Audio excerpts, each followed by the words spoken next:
Thank you, thank you, thank you. Happy to be back. Yeah, it's been a little while.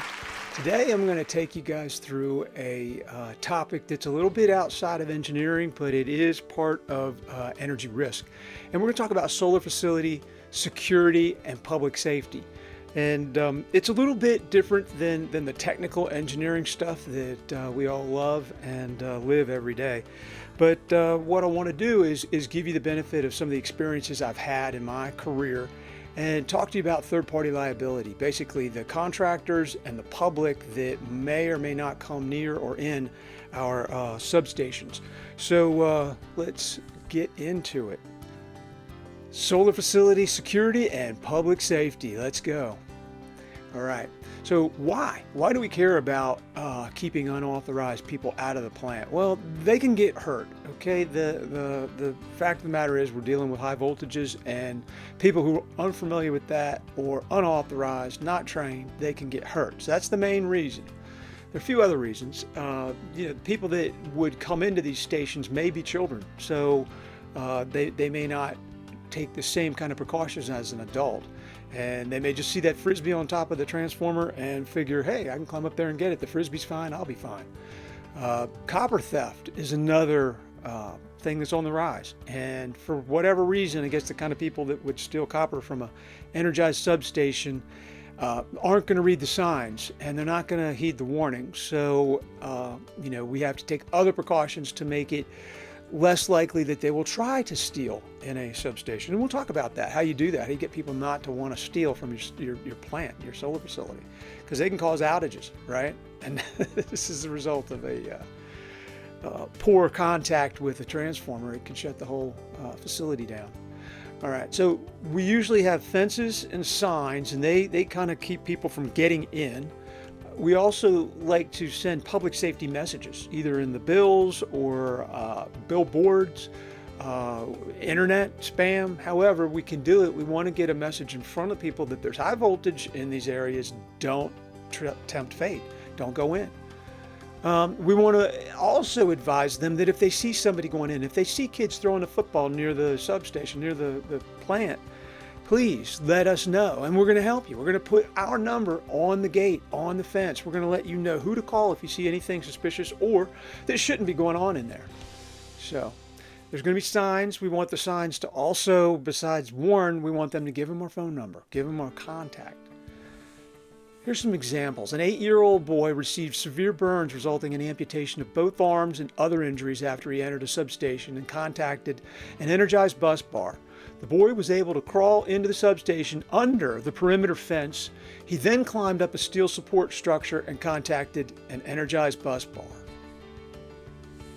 A 14-year-old boy incurred third-degree burns over 50% of his body and suffered injuries to his arms, requiring amputation of both arms below the elbows when he contacted a substation 13 kV bus bar. He and his friends were chasing rabbits. They climbed over the main entrance gate and entered the substation. The boy in question, still pursuing the rabbit, then climbed an internal fence enclosing substation capacitors and contacted the energized bus bar. 2 men entered a substation in an attempt to steal copper for scrap value. They gained entry by scaling the 7-foot security fence. One man climbed up on a circuit breaker to cut the energized 34 kV leads to the lightning arresters and bushings. He made contact with the top of one of the bushings and caused a flashover. The man was thrown from the top of the circuit breaker by the flash. It's believed that the man on the ground extinguished his partner. The injured man passed away 6 days later. Okay, so this is serious. When people get into high voltage facilities, they can die or have severe injuries that ruin the rest of their lives. So let's talk about what we're going to do to secure a solar facility with high voltage equipment on the inside. First, we're going to have entrance gates. Let's talk about the entrance gates. Let's make sure that they're connected to the ground grid. We can't just have our gates swinging and not grounded. If someone leans against an ungrounded, it could be energized fence, then they could get hurt. We don't want gaps in the fence more than 4 inches, whether it's the gap between the gates or back at the hinges themselves. Under the bottom of the gates, we don't want gaps that they could crawl under, anybody could crawl under. We want the fabric and the barbed wire tight and taut. We want it connected. There should be 3 strands of barbed wire on the tops of these fences, and they should be at least 7 feet tall. The locking mechanisms on the gates should not be climbing aids. We'll talk about climbing aids in a little while, but this is another way to keep people out of your solar facility, is don't make it easy for them to climb the front gate. And in this case, that chain, the way it is not tight enough, and it causes a climbing aid. All right, now let's talk about the perimeter fence. It's going to be a lot like that gate, except it doesn't move. The fence, again, the barbed wire should be grounded. Hopefully you can see up in there some of the grounding wires that are attached to each of the barbed wire straps. Signs. You're going to have corporate standards for your signs for your facilities. There's an ANSI standard out there, Z535, that you can go to for reference, but it should be on the main gate, should be on all 4 sides of the facility, or every side that somebody could approach from, and spaced appropriately so that they're likely to see it from anywhere they walk up to your facility.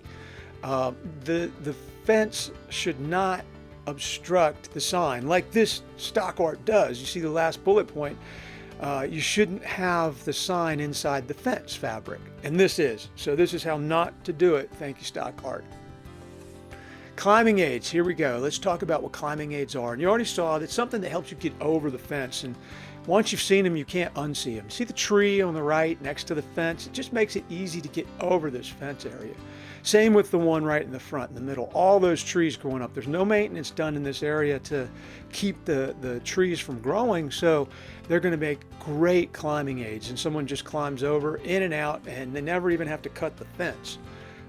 Now, you know, that's another thing we'll talk about, evidence of entry. But attractive nuisances, how can we keep people out of the substations, out of the power plants, out of our solar facilities? Well, don't make it attractive for them to come in. Now, what I mean by that is don't have stacks of solar panels waiting for them to just come pick up. Don't have the toolbox open, just ready for someone to come load up their pickup truck. So don't invite them in. Don't give them the idea that there's lots of valuable stuff in here we're stealing. Keep it more on the, it's dangerous to come in here. Don't try to come in, you're going to die. So that's the message to send to people, is to stay out of these facilities. Don't send them enticements. Don't give them the reason to want to come in and see what that pile of solar panels is all about. All right, station lighting. It's ironic that you would have to light a solar facility at night, but in order to preserve the security and the safety, you're going to want to light at least the areas of high voltage, the areas of the high expensive long lead time equipment, the GSUs especially. Because if anybody takes a shot at or comes in and throws a piece of chain over your bushings, it's it's too late if you haven't seen them. If you've got cameras and security, they need light to work. And I have a story for you, right? It wouldn't be one of my videos without a story. But one of our current clients was alerted to an intruder into one of their live substations. And it was because it was lit and the motion detection systems worked and the cameras showed the security folks what was going on. So it alerted security to see what happened. The man jumped over the front entrance gate, just kind of like what we just saw. He climbed over using the aid of, the chain link. And once inside the station, started just opening cabinet doors. Very strange that somebody would just walk into an electrical facility and just start exploring. Went into the switchgear building, which had the only restroom around, and the authorities think that that's why he spent some time in there. Didn't appear to take anything from the facility, was identified based on the video, and was arrested at his home. So he wasn't even arrested in the station. We couldn't even get there fast enough, or the police couldn't get there fast enough to get him out before he could hurt himself. So station lighting, having good cameras, having good security so you can see what's going on, so you can respond, especially if your facility is in a location, if it's next to a school, if it's next to an area where people frequent, if it's next to a shopping mall, or anywhere where the public goes by your facility and notices it, then you have to be extra vigilant. You don't want to get them in there. Station lighting at night, this would be a very large solar facility if it was a solar facility, right? All right. Now, you're going to look for signs of attempted entry. This is going to clue you in that someone's trying. For whatever reason, you have something that attracted them into your facility, and they've either gotten in and gotten out, and you can see, how they did it.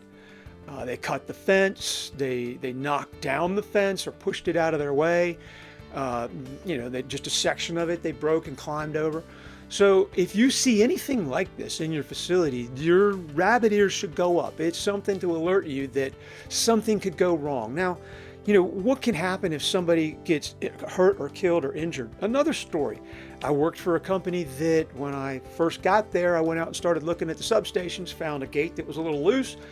They had a $20 million plus judgment against them. The circumstances were children were playing next to a substation. The neighbors called in to the utility that, hey, they're playing over there. They're climbing in to get their football. And the utility didn't do anything about it in time. A child got severely burned and injured, just like the kind that we were reading earlier. And the only defense our company employees could raise were that we don't have any records of those phone calls from the neighbors. We don't have a record of the phone calls, really. That's got to be the weakest excuse in the book. We don't have a record of it. You can throw your records away. The judge didn't think it was funny, and we were hit with a judgment. I'm sorry, not a settlement. We were hit with a judgment of over $20 million. And honestly, I don't think the message got through to the operations people, because here we are again. I had just gone out and found a gate that was open far enough to get through the chain that was too long. And they basically first wanted to know why I was out there when none of them were. And they made the argument that someone could have fixed that chain after I left a couple of days ago. So they're basically denying that the problem exists. That's a huge issue. In this whole world of third-party liability and public safety, we can't ignore the broken fence. We can't ignore the fact that somebody's trying to get in to steal something or to shut us down or to cause damage. We can't ignore it. So this is the most important thing you really need to see. Are people trying to get into your facilities? So with that, if you have any questions or comments, I know this was a little bit different than technical engineering, but it is an area that risk managers in the energy space need to be aware of. And if you've got some other things that you want me to talk about, please send me an idea in the comments. I'm looking forward to chatting with you. Thanks again.